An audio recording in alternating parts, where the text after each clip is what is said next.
Hey guys, it's Montana here, the original demo disc player. I hope everyone's doing alright. This video here is the Simeon Repo missions for the Career Progress Tier 4, doing it with no snacks and body armor solo. And also we get the 8% accuracy and the less than 50% damage. A lot of people have been asking about less than 50% damage. Guys, if you eat snacks, you can't top up your health. It's not going to do you any favors, okay? You're going to fail it. And as for the body armor, if you start the mission with body armor, it's going to be about 25% to 30% of your total health. So if you lose your body armor, you can only lose about 25% to 30% of the green bar, and then you'll fail for less than 50% damage. And that's for the accuracy, guys. You can complete the entire mission without shooting a single bullet, and you'll have 100% accuracy. You can use explosives, lock-on missiles for vehicles and everything, and that will not affect your accuracy. Now, we did a test video. We were probably the first ones to actually do a test on the 80% accuracy and upload a video about it. Did very well. Shout out to all the comments and that, and the Chavy Daddy for helping me with the tests.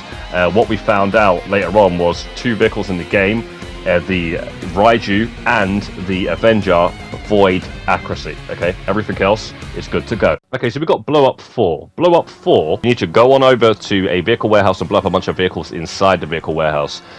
This mission, if you've got the Conjali, you're going to absolutely tick everything off in one go without any sort of effort at all. But if you don't have the Conjali, just use the Armored Kuruma, okay? And you should get at least a 50% damage and the no snacks and body armor ticked off.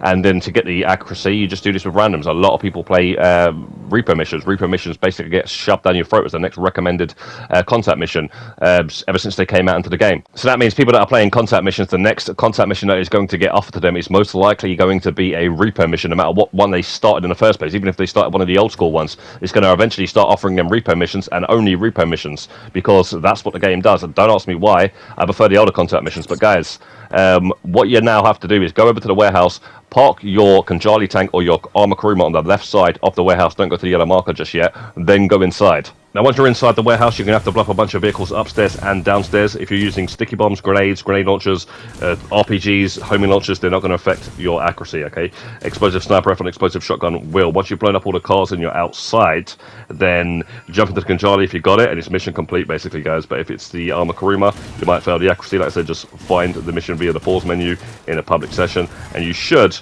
find some randoms and finish off the accuracy. Now, yeah, just once you kill the enemies, leave the area, mission complete.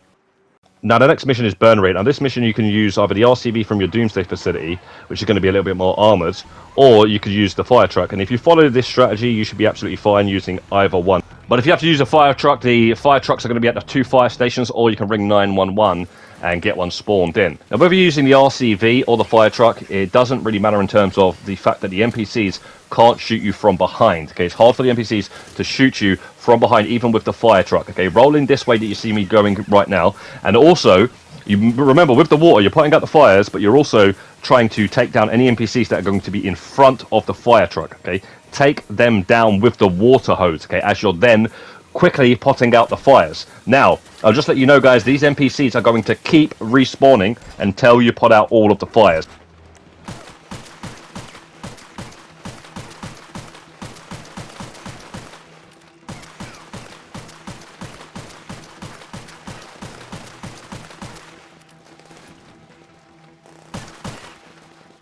So you want to be pretty quick about this, and also be wary about the NPCs that are going to be in front of you by knocking them down with the water, or having the back of the fire truck to them. And once you've put out the fires, you can then go ahead and spawn the Conjali to then go and take out the rest of the NPCs, especially if your health is over 50%. You don't want to ruin that challenge at the same time. Spawn the Conjali in, kill the rest of them. Just make sure when you're shooting the Conjali to kill any NPCs that are next to the car, that the radius, the area of effect of the Conjali's cannon isn't within the hitbox of the car, and you should be able to actually take out the enemy as well. And guys, if you don't have a Conjali, just use the Armour Kuruma, okay? Try and keep the accuracy high, and hopefully your 50% damage is fine. You should be fine to then go through that and get all of them ticked off in one go, but if not, you just have to run it again on easy to get whichever you didn't get. Now, the next mission is Do You Even Lift? This is very easy to do solo with getting everything ticked off. Damage, accuracy, no snacks and body armor on hard. Now, this mission's been designed to be done with like 4 players. There's like 4 cars you have to steal with a cargo boat, keep going back and forth. It's quite annoying. This should be less than if you're doing it solo, less vehicles you have to steal, but it is what it is. Now, if you've got your own personal cargo bomb in your hangar, then you should be able to just spawn that through the interaction menu. There's a couple of locations you can get a cargo bomb from. One is going to be on top of the hospital. That's going to be the closest one from the beginning. Okay, you just go to this hospital and you can grab this cargo bomb. But if for some reason that starts to smoke later on, you can get some more from the film studios. Just be very careful when an Armour crewmer, keeping your accuracy up, and then leave the area once you've killed all the security guards, and then lose the cops with a lot less, so that way the cops are out of the way as well, and then go back in there and then steal another cargo bomb and then go and collect these cars. Now, you got to bring them to the roof of this little car park. Now, I'll just throw them on the roof. Don't really worry about landing them on the yellow marker. Just do that at the end. Just drive them onto the yellow marker at the end. If you do get this location here, I'll save this location for last and go there on a Mark II oppressor or some sort of fast vehicle. You can get out of there without actually using the cargo bomb for this location. But other than that, you're just going to have to grab them all. Some of them might be in some garages where you have to drive them out of the garage. You have to land the cargo bomb, then drive the car out the garage and pick up the car with the cargo bomb, bring it to the rooftop. And yeah, guys, once you're done with all 4 cars, and just make sure they're all on the yellow markers, and it's mission complete. Now, these locations might be different for you because these locations do rotate. Now, the next mission is RV Nearly There Yet. Now, this mission is quite annoying at the beginning because you have to move a bunch of RVs that are out the way to get the one that you're trying to get. But the way I did this is the way I normally do this. Okay, even for the challenge, no snacks and body armor, we managed to get the less than 50% damage. We just failed the accuracy because we used the atomizer, which basically fails the accuracy challenge because it's just like shooting a bullet at not hitting a target. Okay, so that's kind of annoying, but that means we just have to go through it on easy to get the accuracy at some point, or we have to do it with a bunch of randoms and just chill back in the radar. But basically, we move the RVs out of the way with the atomizer and then start using the grenades to blow up the RVs and blow up anybody hanging around the RVs, and that create a little opening for us to move the RV out. Now, we go in between the 2 roads here, along the country field, just in front of where you stole the RV, and just keep going all the way along here until you're behind Madrazzo's farm, and then get down onto the motorway and just drive all the way until you deliver the RV to Siemens. And it's as simple as that, guys. And this is the way I recommend you do this mission, okay? Run it that way for the no snacks and body armor, and then go again, but this time on an easier difficulty for the other challenges. We only need now the accuracy, but yeah, guys, very short mission, 5 to 6 minutes tops. Now, the next mission is Sasquatch. Now, Sasquatch, you have to head on over to the arena and jump into Sasquatch and then go and blow up a bunch of vehicles. Now, if you don't have any really good weaponized vehicles, go ahead and use the Sasquatch to blow up the vehicles in each of the locations. But what you can do is ring Lester to lose the cops. So you might want to go to one of the locations, ring Lester to lose the cops, or just lose the cops. But if you use Lester, you might want to wait for the cooldown to end so you can ring him again, okay, before you go to the next location. But if you've got a good selection of weaponized vehicles, you can either go with the Mark II, the Kanjali tank. We decided to go with the Hunter since we were an original Vice City player with the memory cards. Still got the save for the 100% that we did in the early 2000s, guys. Just looking for a new direction in an old familiar. But whichever weaponized vehicle you decide to use, doesn't really matter. Just blow up all the red dots. You can have a bunch parked outside the airport. You can have a bunch parked outside Benny's and a couple driving around sort of in Benny's area. So once you've blown up all the ones outside Benny's, there's actually going to be one inside Benny's. We decided to ring the cops, lose the cops, land the Hunter on the roof here, then drop down onto the ground level and get up close and personal and just blow it up with a grenade. Then you have to bring the Sasquatch to the docks. Be very careful when you're near water because you can easily end up in the water because this thing slides all over the place. Now, it's basically mission complete. Now, if you didn't manage to get the less than 50% damage or something, do it on easy. With a bunch of randoms. That's what I recommend you do, and just stay away as much as possible. Now, GTA Today 2 is going to be very difficult to be done solo if you don't have a fast vehicle or a Mark II or some sort of a fast aerial vehicle as well, because there is actually a aerial spawn for at the docks for when it gets to the second part of this mission. Now, the first part of this mission, you have to grab 2 cars, A and B. B is going to always be in the same location. A is actually going to change locations sometimes, so I'm going to rotate that one out. So RNG might be on your side a bit here now, guys, because the 2 locations that you might get, one of them is going to be easier than the other one. The Gerald's alleyway is actually a little bit more harder than the other location.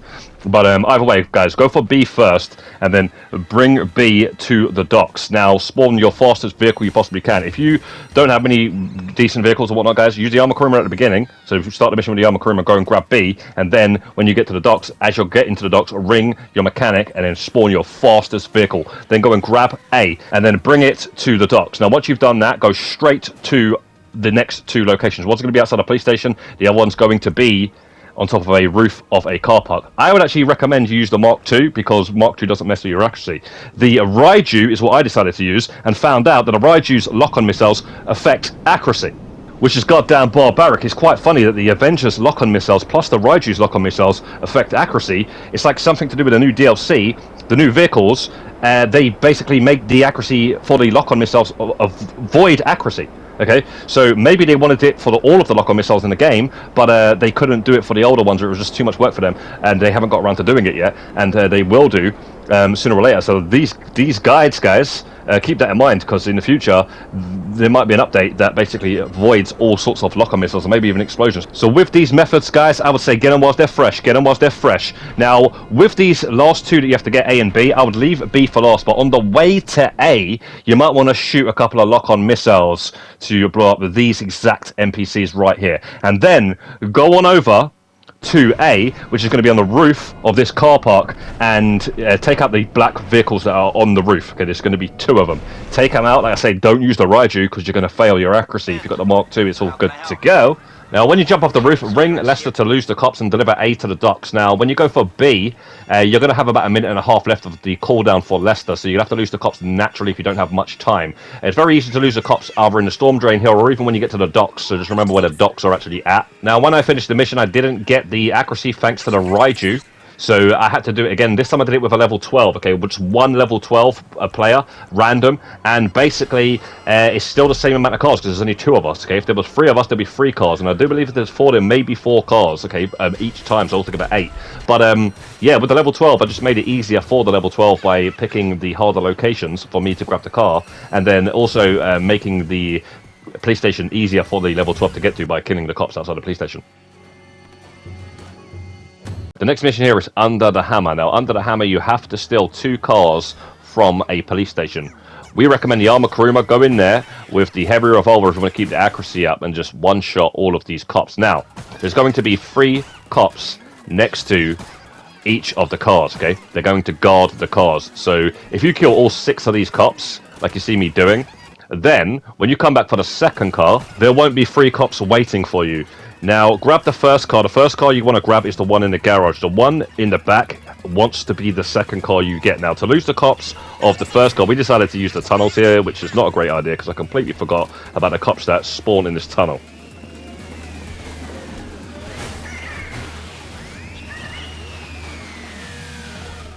And luckily, I didn't lose 50% of my health. But guys, once you deliver the car, if you spawn your personal Havoc, it's going to spawn at the docks. For some reason, if you spawn your Mark II, it's going to spawn miles away, so you have to just go and drive it. If you don't have a personal Havoc in your hangar, go ahead and spawn your Mark II and drive all the way to it, or just spawn it when you're out of the docks. And if you don't have either, you have to roll back in there with the Armour Kuruma, guys, and just be very careful. But once we steal the second car, we're going to use this route on the left side. Rather than the right side where the tunnel was, we're going to take the left side through these alleyways here to lose the cops. And just keep driving all the way through these alleyways until you lose the cops, and then you might even be able to turn out onto the highway if you've still got the cops on you, but you know that you've basically lost them almost. So you should be able to tick off all of the challenges on just one go using these strats, guys. Now, Simeonomics, the last one and probably the easiest one, you just have to go to LSIA and steal 2 cars. Now, there's going to be a couple of security guards slash cops hanging around the plane where you have to steal the cars from. You might want to take them out with the Mark II or the Armour Kuruma, so that way they don't mess up your 50% health. Now all you got to do is grab one of these and bring it back to Simeon's, and then you can go and grab the other one. Now you can ring Lester to lose the cops. It's a matter of whether you want to use Lester on the first car or the second car, or leave a big gap in between so the cooldown is gone for when you go for the second car. I usually use this exit here to leave. It doesn't really matter which exit you leave, just leave, guys, and just be ready to ring Lester just in case you're about to get boxed in by cops. If you can manage to lose the cops without using Lester on the first car, then use Lester on the second car. But yeah, this mission's pretty easy, guys. Pretty much why you may have seen me using this mission on the first Tier 4 guide to do with the career progress that we put up to do with the 80% accuracy. So guys, make sure you stay tuned, and we're going to be dropping some more career progress Tier 4 guides, and check down in the description for any linked guides for the career progress, or just check out the channel, guys, because we've got plenty of them and plenty more to come. Have a lovely day, guys. Godspeed. We'll see you in the next one. Peace out.